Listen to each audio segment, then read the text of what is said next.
আসসালামু আলাইকুম।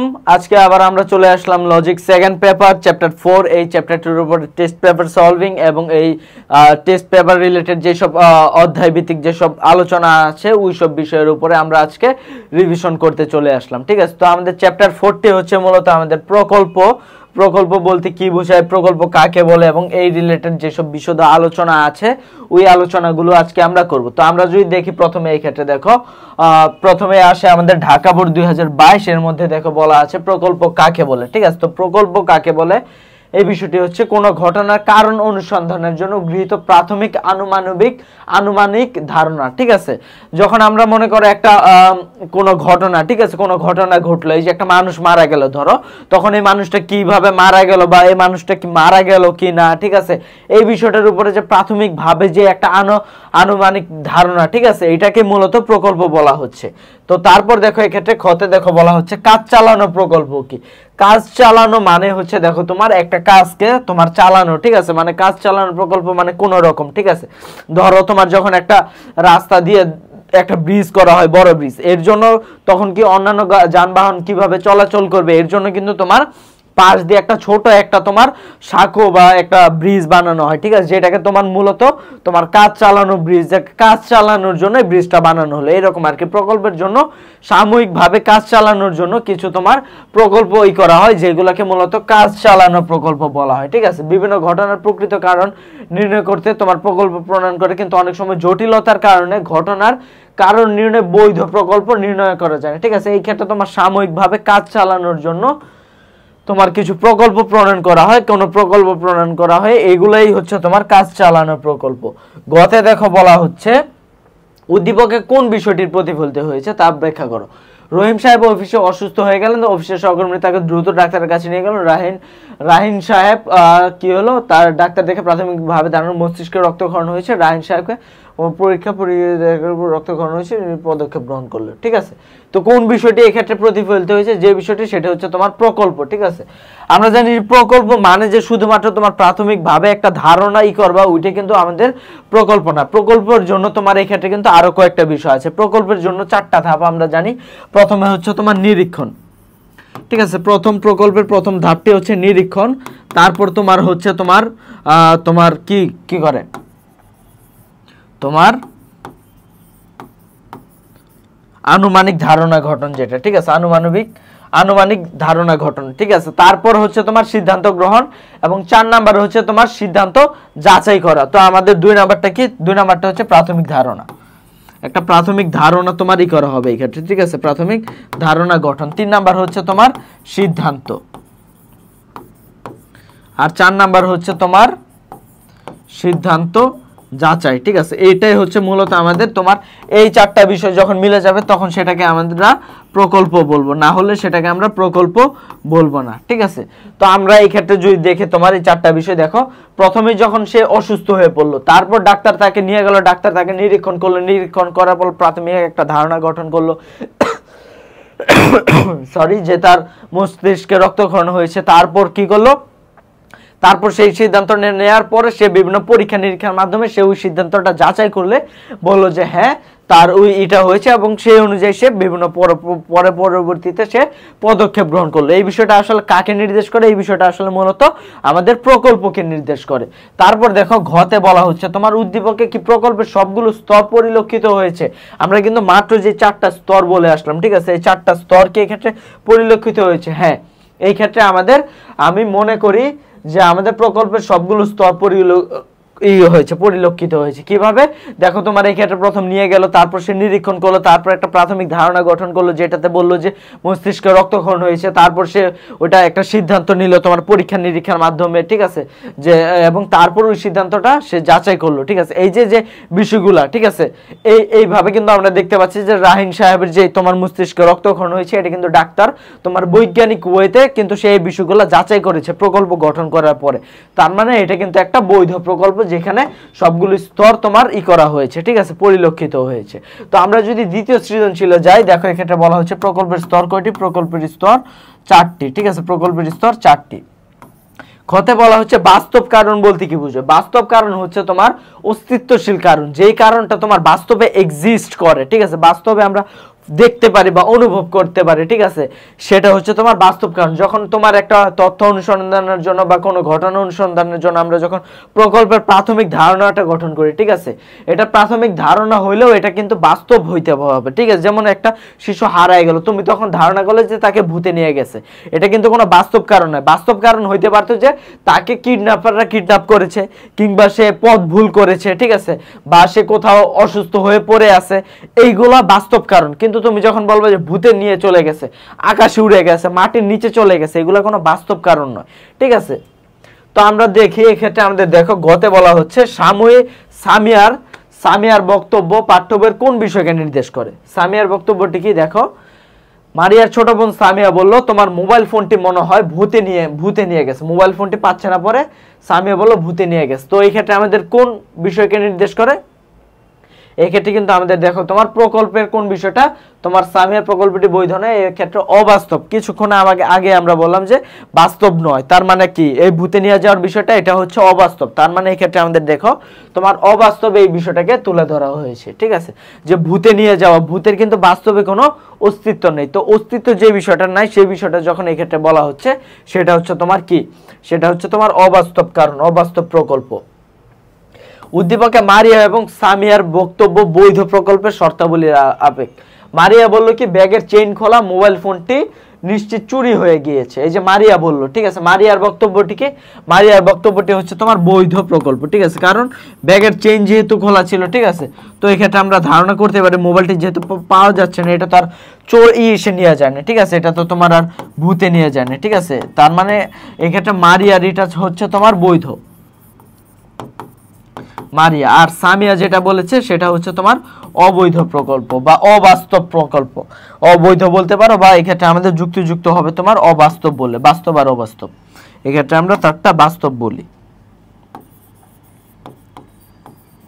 তো দেখো এক্ষেত্রে তোমার কোনটি বৈধ প্রকল্পের শর্তাবলী, এক্ষেত্রে একটা প্রকল্প যদি বৈধ হইতে হয় তার জন্য তোমার 4টা স্তর মেনটেন করতে হয়। নিরীক্ষণ, আনুমানিক ধারণা গঠন করা, ঠিক আছে, আনুমানিক ধারণা গঠন করা, কিংবা তারপর সেটা হলো তোমার সিদ্ধান্ত গ্রহণ করা, কিংবা সিদ্ধান্ত, তারপর সর্বশেষ স্তর হচ্ছে যাচাইকরণ বা সিদ্ধান্তের যাচাইকরণ। তো এই ক্ষেত্রে কিন্তু তোমার এই বিষয়টা মারিয়ার এই প্রকল্পের মধ্যে এটা ফুটে উঠেছে, কিন্তু সামিয়ার এই বিষয়টার মধ্যে এটা ফুটে ওঠে না, তার মানে এটা হচ্ছে তোমার অবাস্তব প্রকল্প, আর মারিয়ারটা হচ্ছে তোমার বাস্তব প্রকল্প। তো আমরা যদি এই ক্ষেত্রে 3 নাম্বার সৃজনশীলে যাই, কাজ চালানোর প্রকল্প কি আমরা জানি।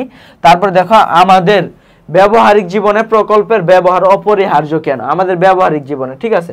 ধরো প্রকল্পটা আমাদের কোন ক্ষেত্রে নাই, তুমি সকালে কোথাও ধোঁয়া দেখলা, বা তোমার ঘরের বাইরে বা ঘরে তুমি দেখলা যে ঘরটা কাঁপতেছে, তুমি তখন কি বুঝবা, তুমি একটা প্রকল্প সাথে সাথে ধারণা করে নিবা যে ঘরে ভূমিকম্প হচ্ছে।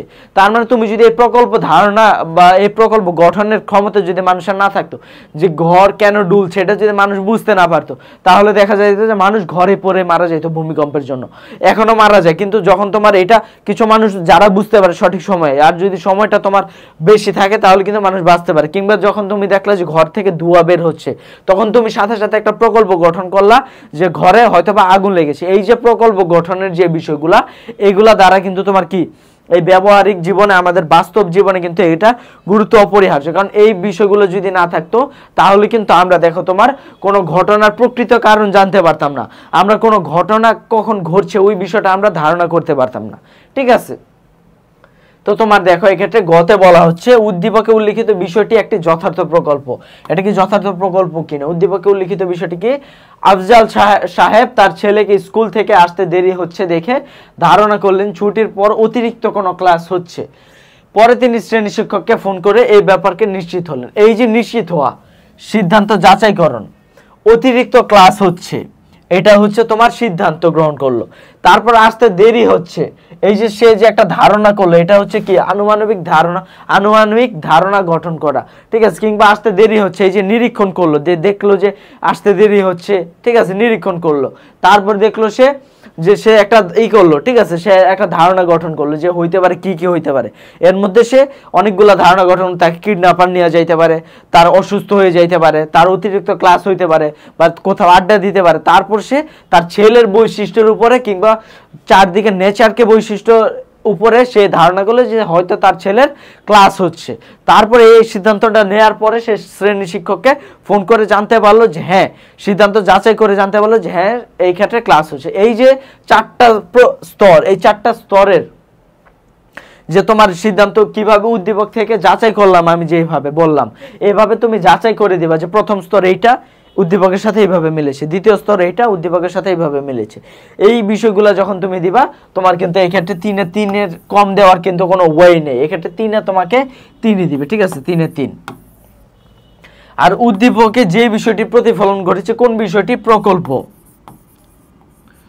প্রকল্পের তার স্তর সমূহ 4টি যে স্তর আছে, এই 4টি স্তর তোমাকে এই ক্ষেত্রে বর্ণনা করতে হবে, যেটা আমরা আগের কোশ্চেনও দেখে আসছি, ঠিক আছে। এটা কিন্তু খুবই গুরুত্বপূর্ণ একটা প্রশ্ন, ঠিক আছে, যে প্রকল্পের স্তরগুলা বর্ণনা করা।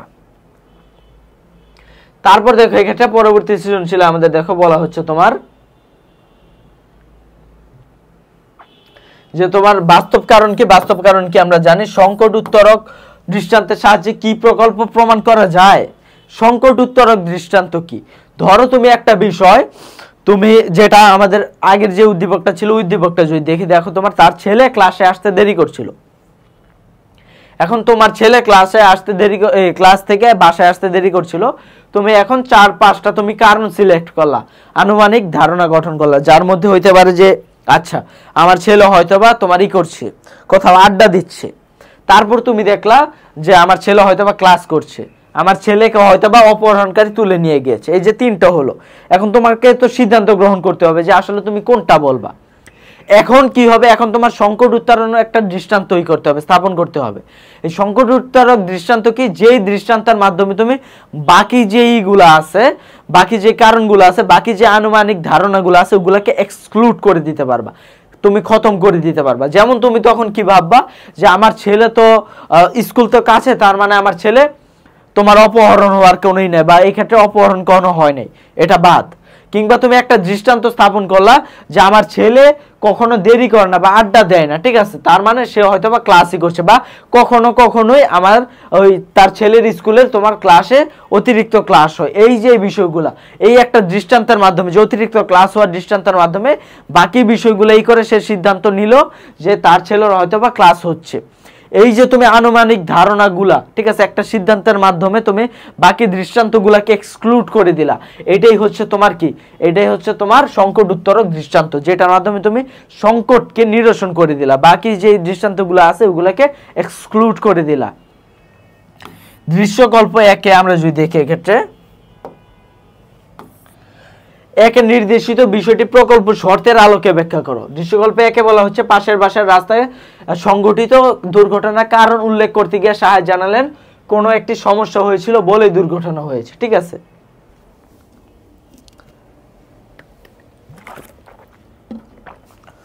আচ্ছা দেখো এক্ষেত্রে যদি আমরা দেখি, তোমার বলা হচ্ছে কোনো একটি কারণ, তার মানে এখানে কোনো কিন্তু নির্দিষ্ট কোনো কারণ দেয়া বলা হয়নি, ঠিক আছে, যে একটা কারণ হওয়ার জন্য, ঠিক আছে। আমরা জানি যে দুর্ঘটনা হয়েছে একটা কারণের জন্য, কিন্তু কোন কারণটা, এই কারণটা কিন্তু স্পষ্ট হয়নি, ঠিক আছে, যে এখানে কিন্তু স্পষ্টকরণ হয়নি।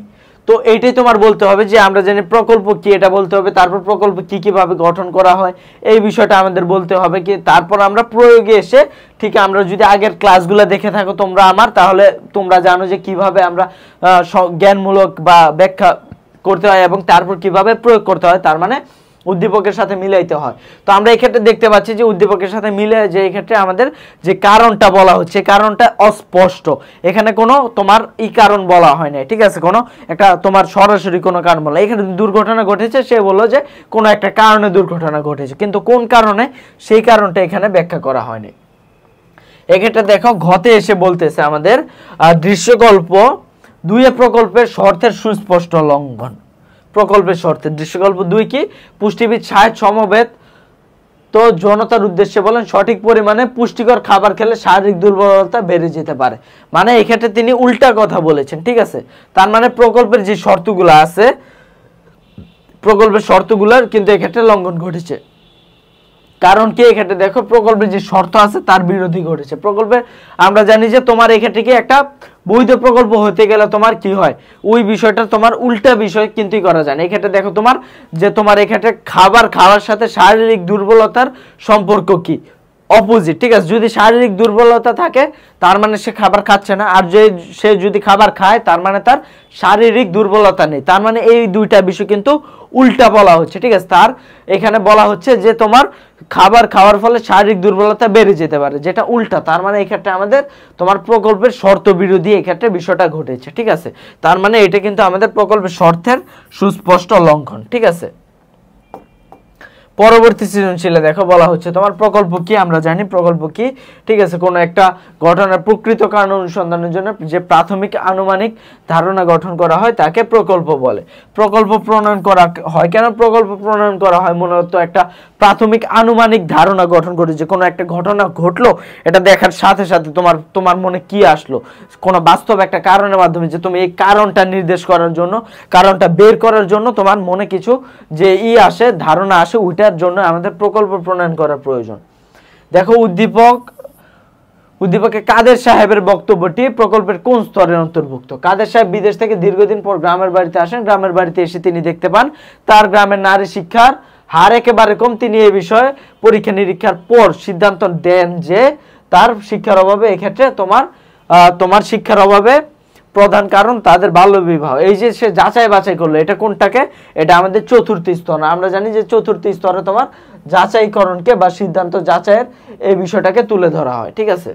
তো এটাই তোমার ব্যাখ্যা করতে প্রকল্পের স্তরগুলো যাচাইকরণ কি, সিদ্ধান্ত নেওয়ার পরে ওই বিষয়টাকে যাচাই করা, যে ওই বিষয়টা সঠিক কিংবা ব্যাঠিক, এই বিষয়গুলোকে বলার পরে তারপর তোমার এক্ষেত্রে বলতে হয় যে এক্ষেত্রে এই বিষয়গুলো হয় নাই, ঠিক আছে। অতএব এক্ষেত্রে আমরা বুঝতে পারি যে উদ্দীপকের সাথে তোমার এটা তোমার প্রকল্পের চতুর্থ স্তরের অন্তর্ভুক্ত। ঘতে দেখো বলা হচ্ছে উদ্দীপকে উল্লিখিত সমস্যা সম্বন্ধে তোমার সিদ্ধান্ত গ্রহণের জন্য প্রকল্পের কোন স্তরকে উল্লিখিত সমস্যা সম্পর্কে সিদ্ধান্ত গ্রহণের জন্য তোমার কোন স্তরকেই করতে হয়? সিদ্ধান্ত গ্রহণের জন্য কোন স্তরকেই করতে হয়? দেখো তোমার প্রথমে কি করতে হয়? নিরীক্ষণ করতে হয়, তারপর প্রাথমিক আনুমানিক ধারণা গঠন করতে হয়, তারপর সিদ্ধান্ত গ্রহণ করতে হয়, তারপর সিদ্ধান্তকে যাচাই করতে হয়। এই যে চারটা স্তর, ঠিক আছে। এই ক্ষেত্রে চারটা স্তরকে তোমার এই ক্ষেত্রে বলতে হবে। এই চারটা স্তর সম্বন্ধে কিন্তু আমরা আগে বলেছি যে একটা ঘটনা দেখার পরে কিভাবে নিরীক্ষণ হয়, কিংবা তারপর ওইটার সাথে কিভাবে আমাদের আনুমানিক ধারণা গঠন করতে হয়, তারপর ওইটা আনুমানিক ধারণা অনেকগুলা থেকে আমরা কিভাবে তোমার সংকট উত্তরক দৃষ্টান্ত বা কিভাবে আমরা তোমার ওইটা থেকে একটা সিদ্ধান্ত গ্রহণ করতে পারি, এবং ওই সিদ্ধান্তটাকে পরবর্তীতে যাচাই করে আমরা কিন্তু আসল কারণটা বের করতে পারি, ঠিক আছে, যে ওইটা সঠিক, ওই প্রকল্পটা সঠিক কিংবা ব্যাঠিক, ঠিক আছে। এটা কিন্তু খুবই সহজ এবং থিওরিটিক্যাল একটা চ্যাপ্টার। এই চ্যাপ্টারের মধ্যে তোমার নাম্বার পাওয়ার সম্ভাবনা একটু কম, যেহেতু এটা তোমার শুধুমাত্র ব্যাখ্যাই করতে হচ্ছে। এক্ষেত্রে তোমার শুধুমাত্র লেখা, কোনো গাণিতিক উপায়ে যে বিষয়গুলো প্রমাণ করা, ওই প্রমাণের বিষয়গুলো কিন্তু এক্ষেত্রে আমাদের নেই, ঠিক আছে। এক্ষেত্রে কিন্তু আমাদের ওই বিষয়গুলো অনুপস্থিত। তো তোমরা চাইবা যে সবসময় এই চ্যাপ্টার থেকে একটু অ্যান্সার কম করার। বাস্তব কারণ কি আমরা জানি। তারপর দেখো বলা হচ্ছে সকল আনুমানিক ধারণা কি প্রকল্প? না, সকল আনুমানিক ধারণের প্রকল্প না। যেটা আমরা সিদ্ধান্ত যাচাইকরণের পরে আমরা যদি দেখি যে ওটা তোমার না, ঠিক আছে, প্রকৃত কারণ অনুসন্ধানের ক্ষেত্রে ওটা আমাদের সহায়ক না, কিংবা প্রকল্পের যেসব বৈধ প্রকল্পের যেসব শর্ত, ওই শর্তগুলো পূরণ করছে না, তখন ওই প্রকল্পগুলো কিন্তু আমাদের তোমার ওই ধারণাগুলো কিন্তু আমাদের প্রকল্প নয়, ঠিক আছে। তারপর দেখো এক্ষেত্রে আমাদের খতে বলা হচ্ছে তোমার উদ্দীপকে দেখা যায় সতর্কতা, উদ্দীপকে দেখা সতর্কতা, নির্বাচন, পরীক্ষণ পাঠ্যবের কোন দিকগুলোকে নির্দেশ করা হয়েছে? কোন দিককে? এক্ষেত্রে দেখো তোমার এক্ষেত্রে আমাদের দেখো দেখা বলতে কি বোঝানো হয়? দেখার সাথে আমাদের প্রকল্পের নিরীক্ষণ, তারপর সতর্কতার সাথে আনুমানিক ধারণা গঠন করা, নির্বাচনের সাথে আমাদের তোমার কি বলে, নির্বাচনের সাথে আমাদের সিদ্ধান্ত গ্রহণ, ঠিক আছে, কিংবা পরীক্ষণ, সিদ্ধান্ত যাচাইকরণ, এই বিষয়গুলো কিন্তু আমাদের তোমার এক্ষেত্রে ব্যাখ্যা করতে হবে, ঠিক আছে। চারটা তোমার এইভাবে প্রকল্পের আন্ডারে এনে তোমার এক্ষেত্রে ব্যাখ্যা করতে হবে। আর ঘতে দেখো বলা হচ্ছে উদ্দীপকে কোশ্চেন মার্ক চিহ্নিত স্থানে নির্দেশিত পাঠ্য বইয়ের বিষয়টি বৈধ হওয়ার শর্তাবলী আলোচনা করো। তো এক্ষেত্রে এই চিহ্নিত স্থানটি কি? এই চিহ্নিত স্থানটি হচ্ছে প্রকল্প। এই প্রকল্প বৈধ হওয়ার শর্ত, ঠিক আছে, বৈধ হওয়ার শর্তগুলা কি? এই বৈধ হওয়ার শর্তগুলা দিয়ে তারপর তুমি 1 2 3, ঠিক আছে, এভাবে শর্তগুলা লিখবা, ঠিক আছে। এক্ষেত্রে কি কি দেখা বলা আছে? এক্ষেত্রে আমাদের শর্ত হচ্ছে কি, যে তোমার এই ক্ষেত্রে দেখো শর্তগুলো অন্যতম হলো প্রকল্পের সংশ্লিষ্ট প্রাসঙ্গিক হইতে হবে, তারপর দেখো কেন সংশ্লিষ্ট অপ্রাসঙ্গিক হয়, কোনো ঘটনার প্রকৃত কারণ নির্ণয় করা যায় না। তারপর প্রকল্পটি হবে সুনির্দিষ্ট।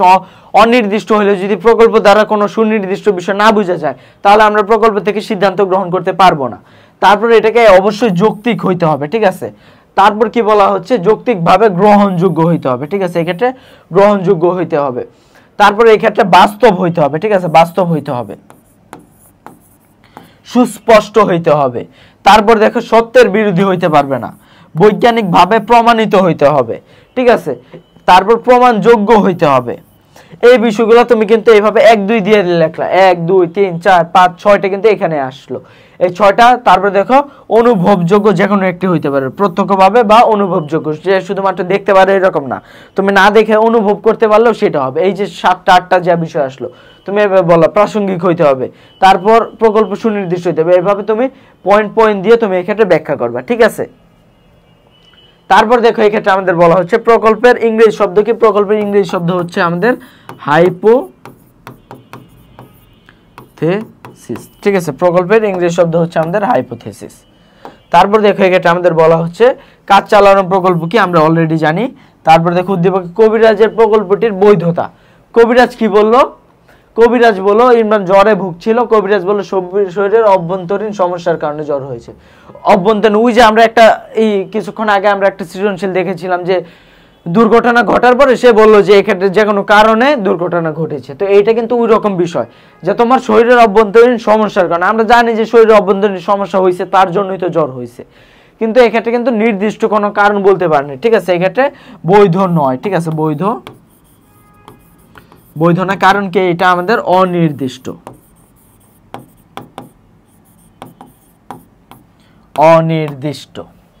তারপর উদ্দীপকের চিকিৎসক যে প্রকল্পের স্তরগুলো, দেখো চিকিৎসক কি করলো, হাসপাতালে চিকিৎসকের কাছে নিয়ে গেল, তাকে পর্যবেক্ষণ করলো, রক্ত পরীক্ষা, সবশেষে বললেন টাইফয়েড জ্বরে এসছে, ঠিক আছে। এই যে এখনো কিন্তু আমাদের 21 শতাব্দীতে এসে, ঠিক আছে, একটা বিষয় যেটা আমাদের কবিরাজের প্রতি নির্ভরশীলতা খুবই বেশি, ঠিক আছে। যেমন আমার নানু, ঠিক আছে, তোমার আরো অনেক বছর আগে তোমার হইলো স্ট্রোক করলো, ব্রেন স্ট্রোক, যেটা তখন বাংলাদেশে মাত্র নতুন এই রোগটা, ঠিক আছে। ব্রেন স্ট্রোক করলো আর কি, তার যে নাতি ছিল, ঠিক আছে, নাতিকে করার পরে তোমার প্রস্রাব করানোর সময় সে আর কি দেখা হঠাৎ করে ব্রেন স্ট্রোক করে পড়ে যায় আর কি। তো আমার যে মামার চাচারা ছিল, মামারা ছিল, ঠিক আছে, তারাও একটু পুরানো ধ্যান ধারণা, তারা ভাবলো যে কি হলো, আমার নানুকে হয়তো বা জিনে ধাক্কা দিছে, ঠিক আছে, যে জিনে হয়তো বা তাকে ধাক্কা দিয়ে ফেলে দিছে, এই জন্য তার মুখ বেঁকে গেছে, তার এক পাশ অবশ হয়ে গেছে। এখন যেটা আমরা খুব সহজেই বুঝতে পারি যে সেই স্ট্রোক করেছে, ব্রেন স্ট্রোক করেছে, ঠিক আছে, কিন্তু তখন কিন্তু এই বিষয়টা অতটা প্রচলিত ছিল না, যার ফলে এটা হলো। তারপর তাকে নিয়ে যাওয়া হলো কবিরাজের কাছে, এবং কবিরাজ কিছু টোট্টা ফুট্টা দিল, কাজ হইল না। 3 দিন তিনি জীবিত ছিল, আল্লাহ তাকে ব্যস্ত নসিব করুক, ঠিক আছে। তিনি কিন্তু তখন তারপর 3 দিন পরে তিনি মারা গেল। এই যে বিষয়টা ঠিক তার 3-4 বছর পরে আমার যিনি বড় মামানি ছিলেন তারও ঠিক একই বিষয় হলো, তোমার এই ব্রেন স্ট্রোকটা হলো। তার ক্ষেত্রে আর এই ভুলটা করা হয়নি, তাকে সঙ্গে সঙ্গে মাথায় পানি দেওয়া হলো। অনেক এইটা যেটা করতে হয়, মাথায় পানি দিতে হয়, এবং পানি দেওয়ার পরে তাকে ডাক্তারের কাছে নিয়ে যাওয়া হলো। আলহামদুলিল্লাহ তিনি কিন্তু এখন সম্পূর্ণভাবে সুস্থ আছেন, ঠিক আছে। তিনি এখন, তার কোনো রোগ নেই, ঠিক আছে, এত বয়সে তার একটা চুলও পাকে নেই, কিছু না। যদি এই বিষয়টা আমার নানুর ক্ষেত্রে খাটানো হইতো, আমার নানুও কিন্তু তোমার আজকে হয়তো বা সুস্থ থাকতো। তো এই বিষয়টা কিন্তু আমাদেরই করতে হয় যে আমরা এই কবিরাজ দেখা যাচ্ছে যে কোনো ভাত পায় না, সে চুলটু লম্বা করে টোরে, ঠিক আছে, একটা মনে করো একটা দরবেশ সাজে গেল, ঠিক আছে, দরবেশ সাজে তোমার এক্ষেত্রে টাকা করা শুরু করলো, ঠিক আছে। তো আমরা ডাক্তার, MBBS পাস করা ডাক্তার, কোনো হাতুড়ি ডাক্তারের কাছেও না, টাকা লাগুক আমরা ডাক্তার দেখাবো যে কোনো রোগের ক্ষেত্রে একটু ঘাড়াইলে, ঠিক আছে। তো এই ক্ষেত্রে ঘতে দেখো, আমরা যদি আবার প্রশ্নে আসি, ঘতে দেখো বলা হচ্ছে উদ্দীপকের চিকিৎসক যে প্রকল্পের স্তরগুলো যথাযথভাবে অনুসরণ করেছেন, হ্যাঁ অনুসরণ করেছেন। তারপর প্রকল্পের স্তর 4টি, এই 4টি স্তর এই 4টি স্তরকে ব্যাখ্যা করতে হবে। তারপর প্রয়োগে যে আমাদের উদ্দীপকের সাথে মিলাইতে হবে যে কি ভাবে এই ক্ষেত্রে উদ্দীপকের সাথে মিলাইতে হবে যে এইভাবে এই ক্ষেত্রে ডাক্তার প্রকল্পের এই স্তরগুলো করেছেন, ফলো করেছেন, এবং ফলো করার পরে তারপর এই ক্ষেত্রে আমাদের বলতে হবে শেষ প্যারায় যে হ্যাঁ উদ্দীপকের চিকিৎসক প্রকল্পের যে 4টি স্তর আছে, নিরীক্ষণ, আনুমানিক ধারণা গঠন, সিদ্ধান্ত গ্রহণ এবং সিদ্ধান্ত যাচাই, এই স্তরগুলো যথাযথভাবে অনুসরণ করেছেন, ঠিক আছে। তারপর দেখো এক্ষেত্রে আমাদের পরবর্তী সৃজনশীলে বলা হচ্ছে প্রকল্পের প্রথম স্তর কি? প্রকল্পের প্রথম স্তর হচ্ছে নিরীক্ষণ। নিরীক্ষণ যাচাইকরণ বলতে কি এটা হচ্ছে প্রকল্পের চতুর্থ স্তর, ঠিক আছে। সিদ্ধান্ত গ্রহণ করার পরে ওই সিদ্ধান্তটা সঠিক কিনা ব্যাঠিক, ঠিক আছে, এই বিষয়টা যাচাই করা হচ্ছে মূলত যাচাইকরণ। ঘতে দেখো বলা হচ্ছে আমাদের, ঘতে দেখো বলা হচ্ছে তোমার উদ্দীপকের মোবাইল ফোনের কল রেকর্ড পরীক্ষা করার বিষয়টি প্রকল্পের আলোকে। একটি বাচ্চাকে কয়েকদিন যাবত খুঁজে পাওয়া যাচ্ছিল না। জলিল বলল কোনো ভূত বাচ্চাটিকে চুরি করে নিয়ে গিয়েছে। এমত অবস্থায় পুলিশকে বিষয়টি জানানো হলো। পুলিশ সন্দেহভাজন 5 জনকে গ্রেফতার করলো। কল রেকর্ড পরীক্ষা করলে 5 জনের মধ্যে থেকে গ্রেফতার প্রকৃত। এই যে এটা কোন বিষয়টাকেই করা হয়েছে, এটা দেখো আমাদের, এটা হচ্ছে তোমার সংকট উত্তরক দৃষ্টান্ত, ঠিক আছে। তোমার এই ক্ষেত্রে সিদ্ধান্ত গ্রহণ করতে পারছিল না, 5 জন লোক ছিল, ঠিক আছে, 5 জন লোক ছিল। এই 5 জন থেকে তোমার এমন একটি দৃষ্টান্ত গ্রহণ করতে হবে যে দৃষ্টান্তের মাধ্যমে আমরা এই 5 জন থেকে তোমার একজনকে দোষী সাব্যস্ত করতে হবে, ঠিক আছে। আসল যিনি দোষী আছে তাকে আমার এই ক্ষেত্রে সাব্যস্ত করতে হবে, ঠিক আছে। এই যে সাব্যস্ত করার যে বিষয়টা, এটা কি, এটা হচ্ছে তোমার এই ক্ষেত্রে সংকট উত্তরক দৃষ্টান্ত, ঠিক আছে। তারপর দেখো এক্ষেত্রে উদ্দীপকের জলিলের প্রকল্পটি সম্পর্কে তোমার জলিলের প্রকল্পটি কি, এক্ষেত্রে দেখো ভূত বাচ্চাটিকে চুরি করে নিয়ে গেছে। এটা কোনটা? এটা হচ্ছে আমাদের দেখো এটা, এই ক্ষেত্রে এটা দ্বারা আমাদের তোমার বৈধ তোমার অবৈধ বিষয়টাকে বোঝানো হচ্ছে। এটা কোনটা? এটা দেখো, আচ্ছা এই ক্ষেত্রে আমাদের এই কোশ্চেনটা ভুল আসছে, ঠিক আছে। এই ক্ষেত্রে আমাদের অন্য একটা কোশ্চেনের অ্যান্সার দেওয়া হয়েছে। এই ক্ষেত্রে আমরা যদি বলি এটা যেহেতু ভূতে ধরে নিয়ে গেছে, ঠিক আছে, এই ক্ষেত্রে ভূতে ধরে নিয়ে যাওয়ার বিষয়টা কি, এটা হচ্ছে আমাদের তোমার অবৈধ প্রকল্পের শর্ত মানে নেই, ঠিক আছে।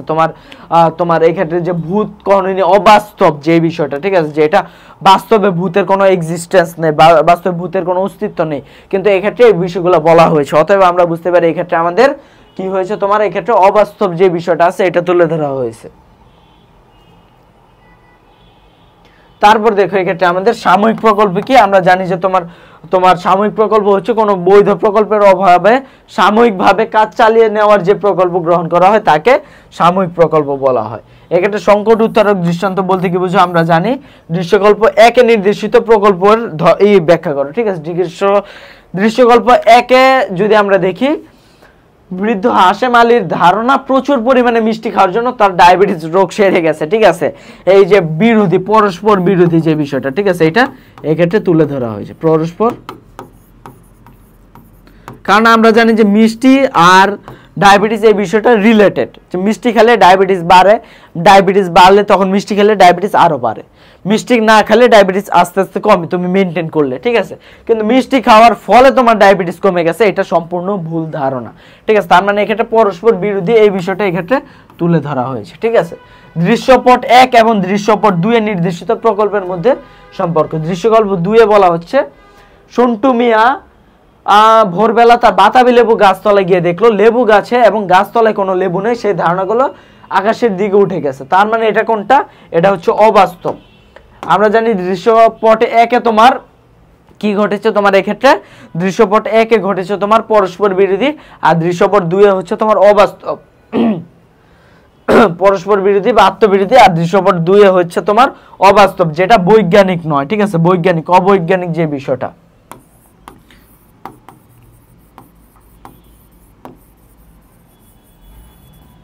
ঠিক আছে, তো তারপর আমরা যদি যাই, দেখো এক্ষেত্রে পরবর্তী সৃজনশীলে বলা হচ্ছে প্রকল্প কাকে বলে। আমরা জানি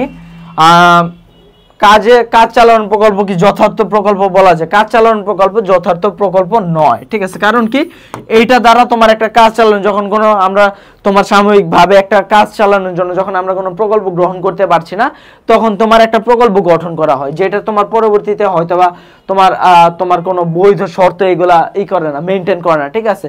যে শর্তগুলা লাগে বৈধ হওয়ার জন্য ওগুলাকে মেনে চল না, এর জন্য এটাকে তোমার কি বলে, এটা যথার্থ প্রকল্প নয়। তারপর দেখো তোমার এক্ষেত্রে বলা হচ্ছে উদ্দীপকে দাদির বক্তব্যে প্রকল্পটি কোন শর্তটি আমরা যদি দেখি, এক্ষেত্রে একদিন গভীর রাতে পান্না জ্বরের ঘরে প্রলাপি করতে থাকলে বলল ভূতের আসর পড়েছে, তার দাদি বলল। এটা কোন শর্ত কি করছে, দেখো এক্ষেত্রে বাস্তবতার শর্ত লঙ্ঘন। কারণ এটা আমরা অলরেডি জানি যে ভূত বলতে পৃথিবীতে কিছু নেই, ঠিক আছে, এটা একটা অবাস্তব বিষয়, এটার কোনো অস্তিত্ব নেই। তো ভূতের কারণে ভূতের যে আসর পড়েছে বলে তার দাদি মনে করছে এটা যেহেতু বাস্তবে কোনো অস্তিত্ব নেই, বাস্তবসম্মত নয়, এই জন্য এটা তোমার এটা ইসের আমাদের যে বৈধ প্রকল্পের যেসব এই শর্ত এটা লঙ্ঘন করেছে, ঠিক আছে, এটাই। তারপর দেখো এক্ষেত্রে আমাদের বলা হচ্ছে তোমার প্রকল্পের শর্তের আলোকে প্রকল্প উদ্দীপকে ডাক্তারের বক্তব্য পান্নার ছোট চাচার বক্তব্যের তুলনামূলক বিশ্লেষণ করো। তো দেখো প্রকল্পের শর্তের আলোকে উদ্দীপকের ডাক্তার ও পান্নার ছোট চাচা, ডাক্তার পান্নাকে প্রয়োজনীয় ওষুধ দিয়ে ঠান্ডা লাগা থেকে দূরে থাকতে বলে চলে যান, ঠিক আছে, ঠান্ডা লাগা থেকে দূরে থাকতে মানে যেসব বিষয় থেকে।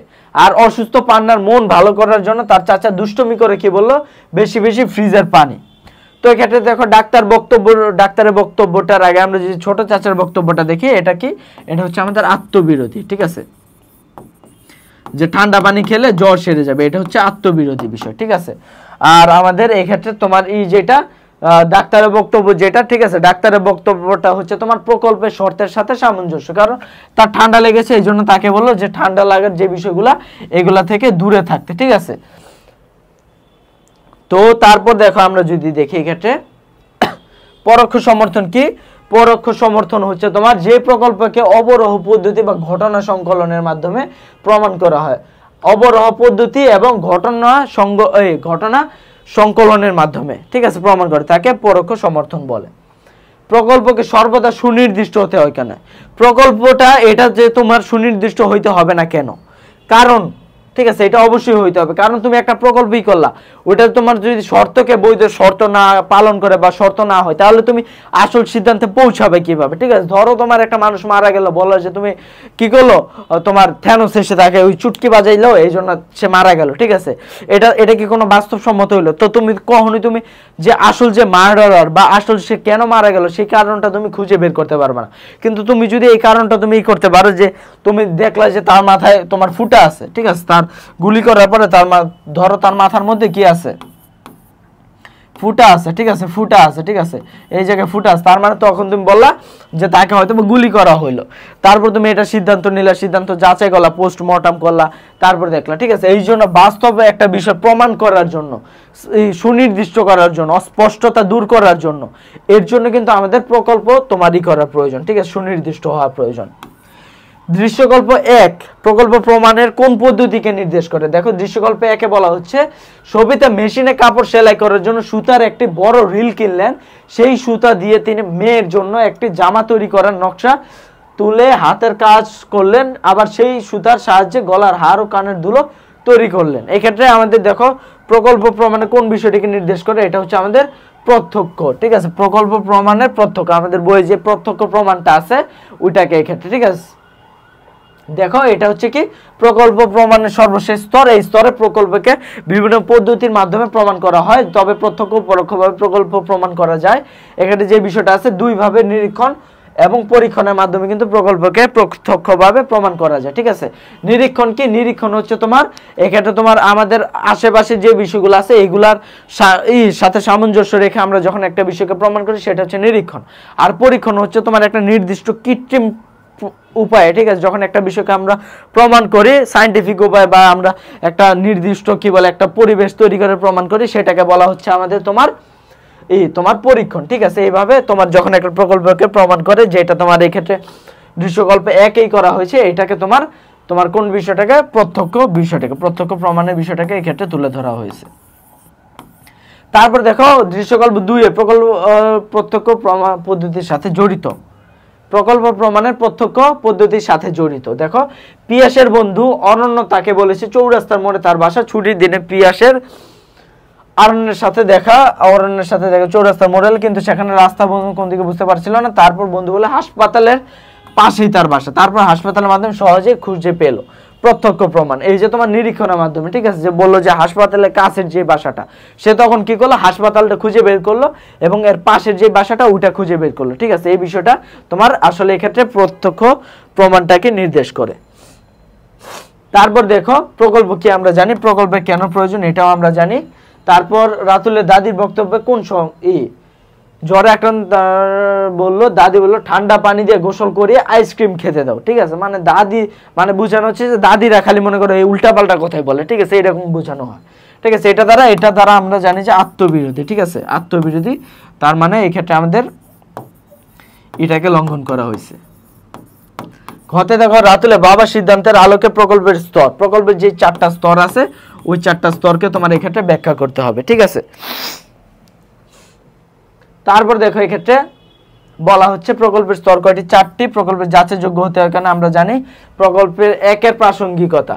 এই বছর হাওড় অঞ্চলে কোনো একটি সমস্যার কারণে হঠাৎ পানি বৃদ্ধি পেয়ে বন্যা হয়, যার কারণে প্রচুর সমস্যা। প্রাসঙ্গিকতা, এটা প্রাসঙ্গিক নয়, কারণ কি, এটা দেখো কোনো একটি কারণে, এই যে কোনো একটি কারণে যে বলা হচ্ছে, ঠিক আছে,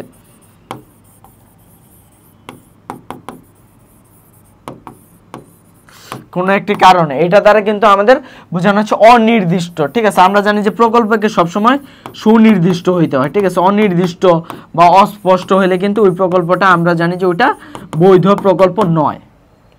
ঘটনা 2, প্রকল্পের কোন শর্তের সাথে অসঙ্গতিপূর্ণ। একজন কৃষক এই বছর ধানের ক্ষেতে কোনো ধরনের পরিচর্যা না করেই ভালো ফসল উৎপাদন করেন। এতে তিনি ভাবলেন হয়তো ধানের চাহিদা কমে গেছে, তাই ভালো ফসল হয়েছে। এটা দ্বারা কোন শর্ত, এটা দ্বারা কিন্তু আমাদের দেখো বাস্তবতার, তার মানে এই যে তোমার কমে গেছে, চাহিদা কমে গেছে, এই জন্য ফসল ভালো হয়েছে, এটার বাস্তবতার কোনো ভিত্তি নেই, ঠিক আছে। আমরা এই পরিবেশের সাথে চাহিদার কোনো এক্ষেত্রে আমাদের নেই, ঠিক আছে। আমরা যোগানের সাথে চাহিদার একটা সম্পর্ক আছে, কিন্তু এক্ষেত্রে যে বিষয়টা বলা হচ্ছে এটা সম্পূর্ণ অবাস্তব, ঠিক আছে। তারপর দেখো আজকে সর্বশেষ সৃজনশীল প্রতিবেদক অনুকল্প কি। প্রতিবেদক অনুকল্প হচ্ছে তোমার এক প্রকার বাস্তব কারণ যা প্রত্যক্ষ করা যায় না কিন্তু অনুভব করা যায়, ঠিক আছে। এটা এক ধরনের বাস্তব কারণ, ঠিক আছে, বাস্তব কারণ যেটা অনুভব করা যায়। তারপর প্রকল্প স্ববিরোধী হইতে হবে, ঠিক আছে, কারণ ওই যে আত্মবিরোধী হওয়া যাবে না। তুমি বলা যে ঠান্ডা লাগছে, তুমি তোমার জ্বর হয়েছে, ঠান্ডা পানি খাও। তারপর তুমি বলা যে আমার লাগছে, ঠিক আছে, তোমার কি হলো, তোমার ঘুম পাইছে, তুমি বললো না ঘুমায়ও না, তাহলে তোমার ঘুম চলে যাবে। তারপর তোমার বললা যে তোমার মনে করো কি হইলো, তোমার কি বলো, তোমার ডায়াবেটিস হইলো, তুমি বলা যে তুমি মিষ্টি খাও বেশি করে, ঠিক আছে। এই বিষয়গুলা কিন্তু এক্ষেত্রে স্ববিরোধী হইতে হবে, ঠিক আছে। স্ববিরোধী যদি হয়, ঠিক আছে, স্ববিরোধী মুক্ত হইতে হবে। স্ববিরোধী হইলে কিন্তু এটা প্রকল্পটা সঠিক হবে না। উদ্দীপকে কোন ধারণার প্রতিফলন ঘটেছে।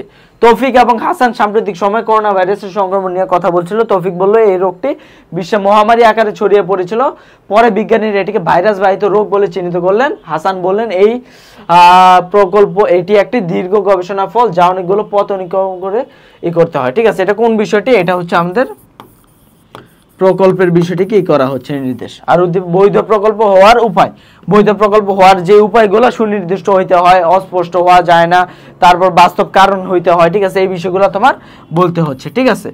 তো আমরা দেখতে পাচ্ছি এই চ্যাপ্টারটা সম্পূর্ণ হচ্ছে তোমার প্রকল্প বৈধ প্রকল্প হইলো কিনা, অবৈধ প্রকল্প হইলো কিনা, প্রকল্পের স্তর, আর প্রকল্প কোন ধারণার ঘটেছে, ঠিক আছে। এই 3টা বিষয়ের উপরে কিন্তু এই সম্পূর্ণ চ্যাপ্টারটা নির্ভরশীল। তো আমরা কিন্তু এই বিষয়টা পড়লে কিন্তু এই প্রকল্পটা কিন্তু খুবই সহজ একটা চ্যাপ্টার, তবে একটু ডেসক্রিপটিভ বা থিওরিটিক্যাল। তোমার যদি অন্যান্য যেসব বিষয়গুলো আছে, ঠিক আছে, যেমন যৌক্তিক সংজ্ঞা বলো, কিংবা আমরা অন্যান্য যে বিষয়গুলো আছে ওগুলা যেগুলো একটু ম্যাথমেটিক্যাল টাইপের বা প্রমাণ করা যায়, ওই বিষয়গুলো যদি তুমি একটু করতে পারো, তাহলে তুমি অ্যান্সার করলে কিন্তু এই ওগুলার নাম্বার বেশি পাওয়া যায় এগুলার চেয়ে। কারণ এই ক্ষেত্রে তুমি 8 বা 9 পেতে পারো, ঠিক আছে, বা 8 পাওয়ার সম্ভাবনা বেশি। ওই সব ক্ষেত্রে তুমি ভালো লিখলে 9 বা 10 পেতে পারো, এই ক্ষেত্রে তুমি পাইতে পারো 8। হয়তো বা কোনো ক্ষেত্রে 9 দিতে পারে বা নাও দিতে পারে, ঠিক আছে। এই ক্ষেত্রে 1, এই ক্ষেত্রে 2, এই ক্ষেত্রে 2, এই ক্ষেত্রে 3, মানে তোমাকে এই ক্ষেত্রে 8 দিবে। তো আমরা ট্রাই করব এই ধরনের ডেসক্রিপটিভ না করার, আর করলেও যখন আমরা মনে করো যখন দেখবো অন্যান্য আর কোনো অপশন নেই, তখন আমরা এগুলা অ্যান্সার করতে পারি বা ভালো মতো পারলে, ঠিক আছে। তো এই পর্যন্ত আমরা এরপরে আমাদের লজিকের যে চ্যাপ্টারটি সর্বশেষ যে চ্যাপ্টারটি আছে চ্যাপ্টার 6, ওই চ্যাপ্টারটি নিয়ে আমরা আলোচনা করব, ঠিক আছে। তো আজকে এই পর্যন্তই, ধন্যবাদ।